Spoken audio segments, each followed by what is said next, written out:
Technology allows us to live in the now, but is that such a good thing? As Douglas Rushkoff says, is there a risk that if we spend too much time in the now, that we won't plan for our futures? Joining us now for more on that, Annabelle Kwan Hassa. She is Associate Professor in the Faculty of Information and Media Studies at Western University. Madeline Ashby, science fiction author and strategic foresight consultant. Matthew Ingram, senior writer at GigaOM and the co-founder of the MESH Conference. And David Crow, evangelist in residence at OMERS Ventures. That is the coolest title I think I've ever said on this program. It's a pretty cool title. That is not bad. And we should, of course, invite Matthew to live tweet this program if he wants to, Sure. since you've occasionally done that in the past.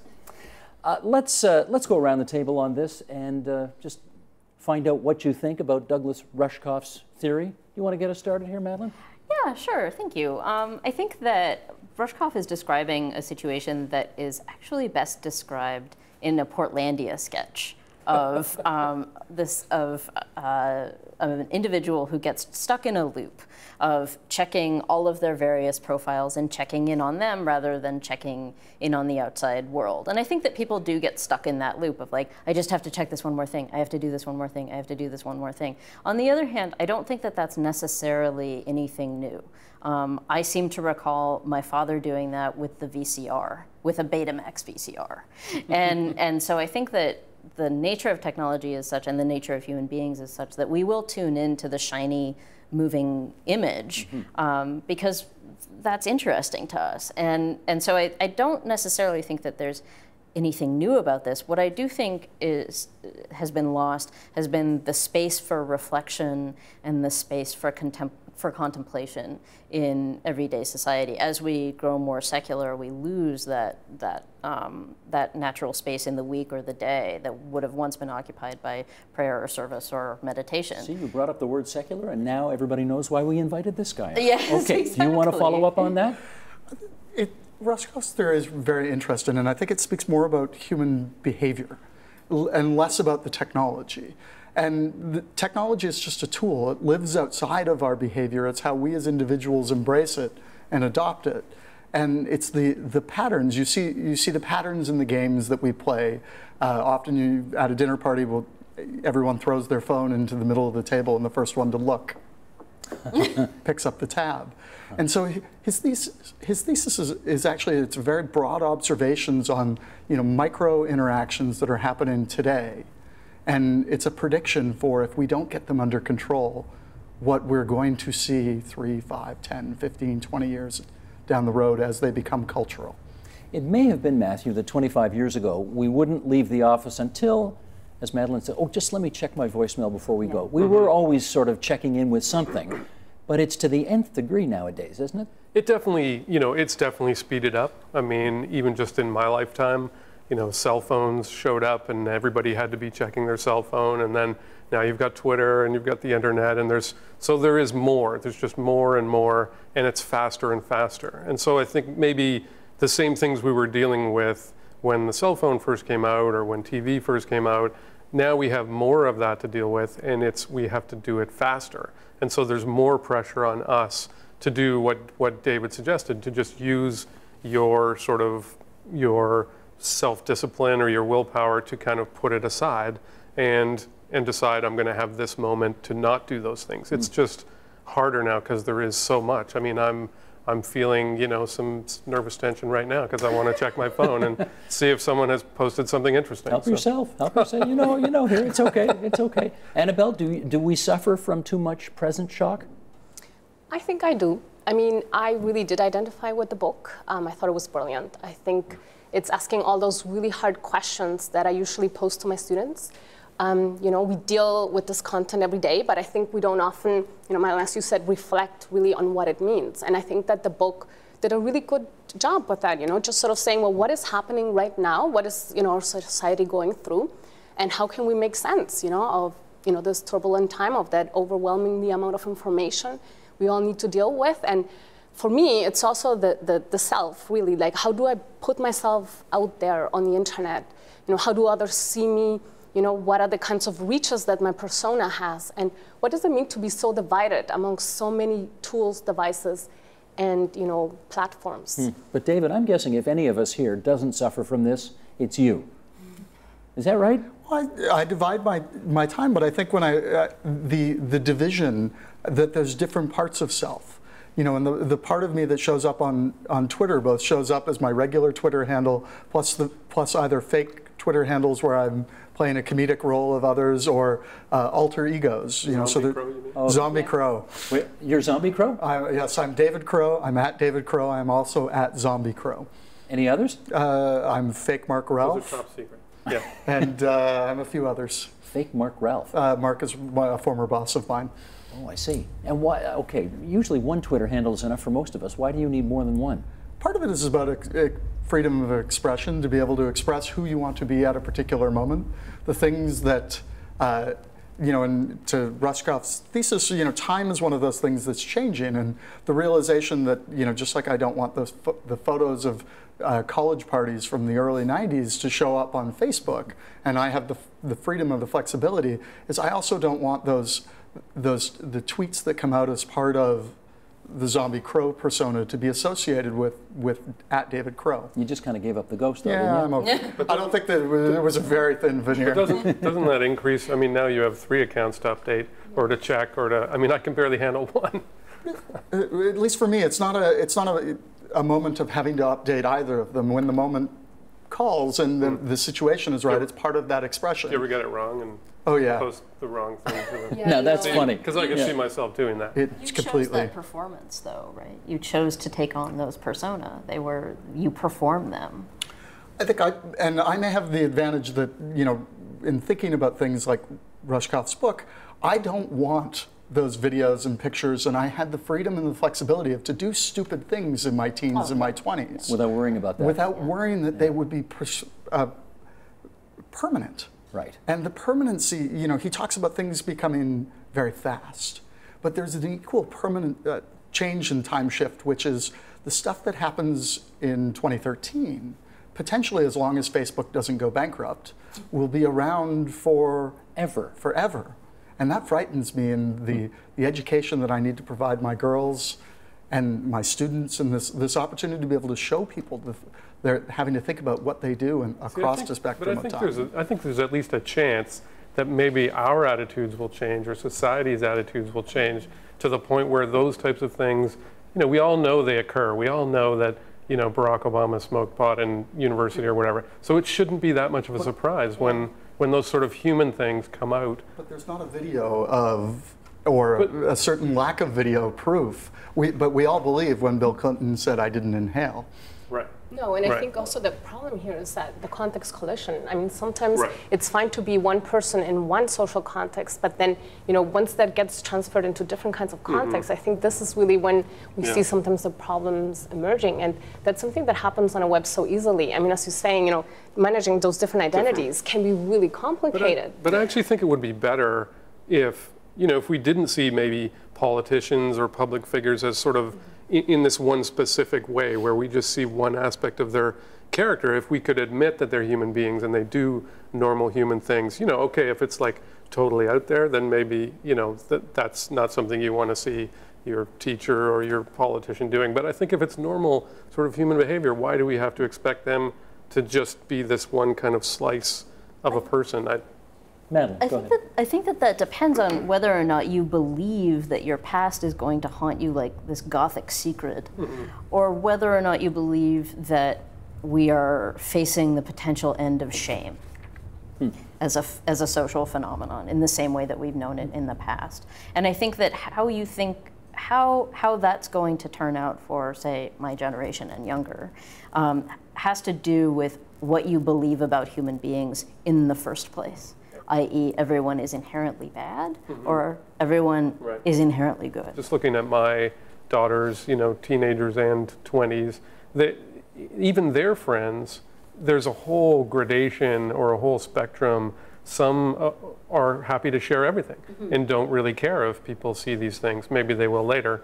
Others are very, very private. And so it almost feels to me like it's not age dependent or even culturally dependent. It's just you as a person, what you're prepared to share. Let me get Doris Lessing to weigh in on this, the British novelist and poet and playwright who was her acceptance speech for winning the Nobel Prize in Literature, said the following: "What has happened to us is an amazing invention. Computers and the internet and TV. It is a revolution.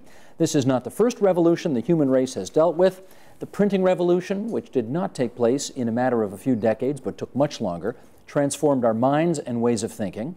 A foolhardy lot, we accepted it all, as we always do, never asked, what's going to happen to us now with this invention of print?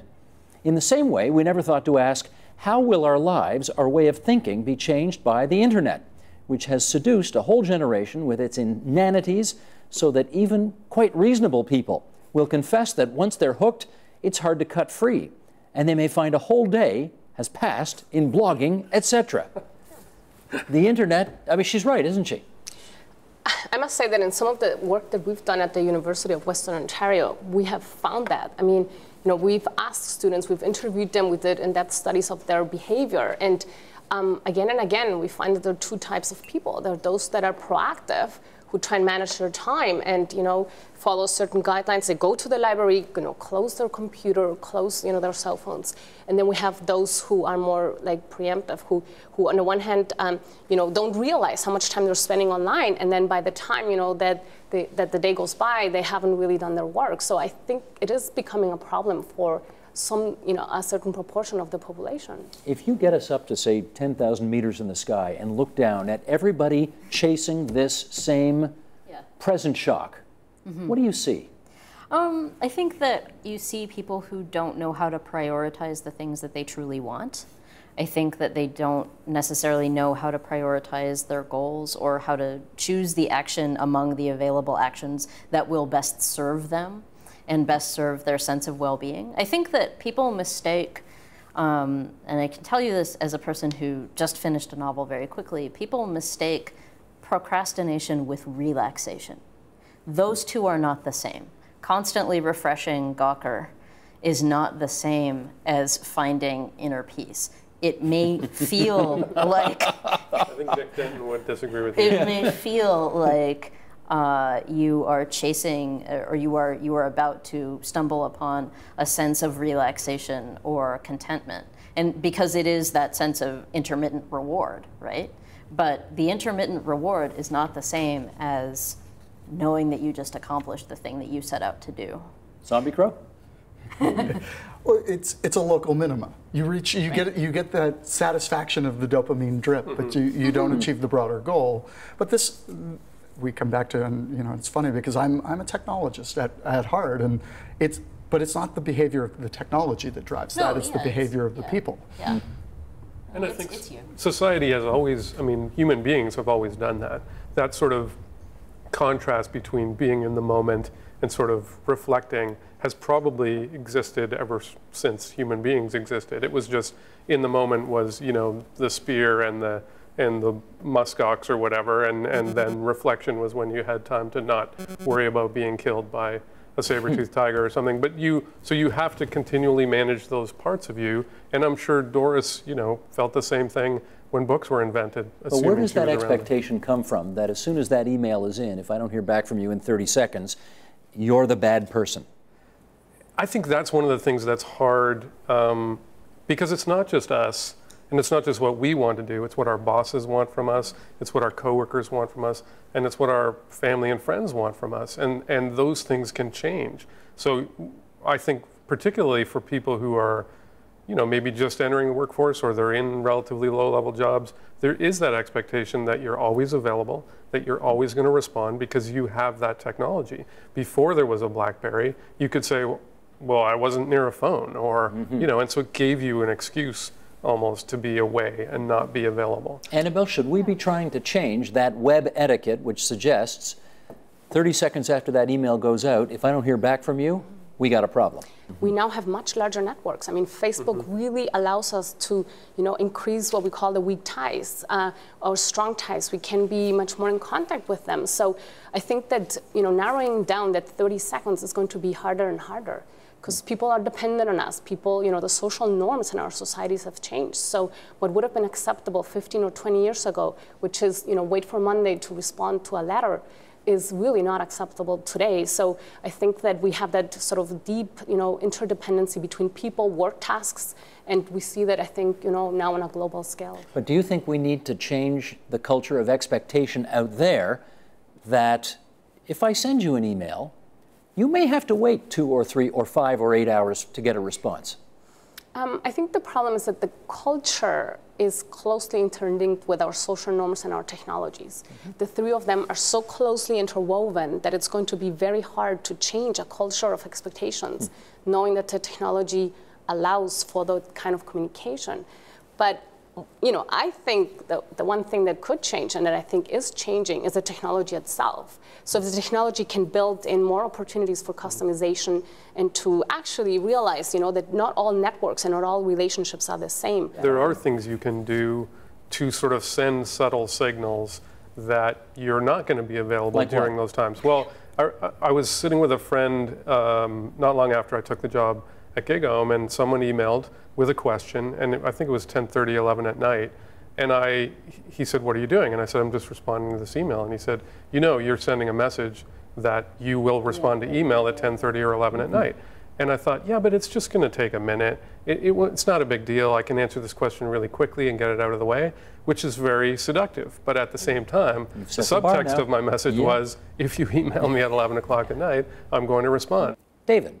Historically, we've outsourced that editorship of life and choice.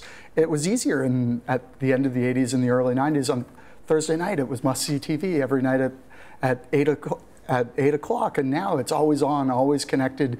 There's creation of every piece of content that you want, and it's up to you to either discover or find, or to find communities that will help you facilitate that discovery. What was must-see TV on Thursday night? What was that? Was that Seinfeld and all that stuff? I think it was Seinfeld, Who's the Boss? Friends, Family Ties, Family Ties. and ER. And it segued into ER at 10. Cosby Show. Who at this table looks like somebody who was on one of those shows? Uh-oh. Should we go in for the big close-up here? Who here looks like Justine Bateman, Annabelle? I know it's not me. I know it's not you. Let me read something from Rushkoff here. This is from Present Shock. Technology may have given us the choice to defeat our natural rhythms, but then we built a society and economic order around these choices, making them seemingly irreversible. The only answer seemed to be to speed up, and the microchip might well be the poster child for this race to catch up with ourselves. If only we could offload the time-intensive tasks to silicon, we would regain the time, what technology analyst Clay Shirky calls cognitive surplus, that we need to do our thinking again. Let's get into this. Why, Madeline, has technology not given us and freed up all that time that was, I think, part of the implicit initial promise of it all? I never feel personally that was what was promised to me. I have always felt that technology was there to help you do whatever it was that you chose to do better or faster. You might have extra time at the end of it, but the extra time that you had at the end of it could also be used with technology. It would just be the technology that you use to have fun. And the subtle, the bait and switch that happened is that the technology that you use to have fun is also the technology that you use to work. And so you are beholden to whatever piece of architecture that you happen to be in front of at the same time. Whether you're checking between the internet and whatever it is that you're writing or working on at the time, or whether you're checking gossip and then research or what have you. I think that now we live in a time when those two activities are almost indistinguishable, and so I think that it's not so much that we've lost the time; it's that everyone is competing that much more for our attention. But it's also it's a human problem. Paul Miller, I think that's his name, is a writer for The Verge. He went without the internet for a whole year. Yeah. And if you read his sorry, am I jumping ahead? You are, okay. But I'm going to quote him here. Can I do that? Yeah, I mean, sure. Since you brought him up here, this is terrific because you set this up very nicely. April 2012 to May 2013, he went offline. He just decided, I'm going to go, as George W. Bush would say, without the internets for a whole year and see what happens. And since you brought him up, let me read the quote, okay? And then you make your point afterwards. Here he goes. He said, I thought the internet might be an unnatural state for us humans, or at least for me. I didn't know myself apart from a sense of ubiquitous connection and endless information. My plan was to leave the internet and therefore find the real Paul and get in touch with the real world. But the real Paul and the real world are already inextricably linked to the internet. I wanted to figure out what the internet was doing to me so I could fight back. But the internet isn't an individual pursuit. It's something we do with each other. The internet is where people are. When I return to the internet, I might not use it well. I might waste time or get distracted or click on all the wrong links. I won't have as much time to read or introspect or write the great American sci-fi novel, but at least I'll be connected. Matthew. And I think my takeaway from what he wrote was he was expecting what you just described. He was expecting this huge cognitive surplus. He would no longer be doing all of this stuff on the internet, so he would have all this time to read books, write books, look at paintings, whatever, the things you think you're going to do if you're not on the internet. And yet, what he did was just pretty much waste time in other ways. So he just wasted times in less efficient, less technological ways, but he still managed to goof off and sort of, hang out with his friends and not really do the things that he was, because he had this vision of this perfect version of himself, this platonic ideal without the internet that would then accomplish all these great things. Maybe the surplus isn't so much as an individual cognitive surplus, but it's the capacity for us to, as a population, to waste time. And I think the hard part is what you just described. Like, the things that I do for fun are very similar to the things that I do for work. And so it makes it hard to draw a line. That's what Madeline just said. When you worked on the line at GM or whatever, in your spare time, you probably didn't go home and, do up a bolt on an assembly line. You did something completely different. But the things that I do that I enjoy are very, very similar to the things I do for a living. And well, so that's good then, isn't it? It is good, but it makes it really hard to draw the line because, you can't say, oh, well, work has ended and now I'll do this completely different thing that involves completely different objects or technology, because so it all kind of blurs together. Let me get Annabelle's take on that, because if your work and your play are pretty much the same thing as it is for a lot of people these days, maybe we're making too big a deal of this. Well, I think the other complexity to it is not only that work and play are interrelated, but I think we can't separate the online world anymore from the offline world. I think. The two of them go hand in hand. So, simple things like, taking a bus, which sort of seems to happen in the offline world, often, requires a device, a mobile device, where we can check what the schedule is, where the bus is coming. So I think our offline existences are so embedded with what happens online. And if we're not connected, I think that's when we all of a sudden feel that we're disconnected. We're missing out on what is happening both, in real time, in different places, as well as in our own personal lives. And you mentioned the weak ties. That's the sort of specialty of social media, is not strong ties like you have to your family or your church or your town, but weak ties to people who you maybe used to work with, or people you went to school with, or people who are kind of tangentially connected to you, cousins or whatever. And those people, you kind of want to stay in touch with them, but not a lot. I think that what's changed and what unnerves a lot of people, but also what liberates a lot of people, is that the technology that we live with every day now grants us control over the levels of intimacy that we share with others. Previously, we did not have that. You did have to go to dinner with people you didn't like. You did have to put up with them in a different way. You did have to, write Christmas letters and receive Christmas letters that you did not care about. And stuff, and now that's no longer the case. Now you can have a legitimately weak tie, and you can name that weak tie and bring it into a Facebook group or a circle or what have you, or a Twitter list or something like that. And now we have greater control over the level of intimacy that we have. And now, I can be chatting with my partner over GChat all day. I have a greater connection to that person than probably most other people who live together already do, and yet it's part of what makes the relationship work. Yes. And so I think that now we can invest or choose not to invest, and that really freaks a lot of people out. And I think that's the thing, that if there's one thing that the book doesn't really deal with, it's those sorts of, or it sort of tosses them away, it is the beneficial aspects of being in touch in that way. So yes, it maybe sucks up moments of time that you could be spending reading the great works of literature, but it does have value.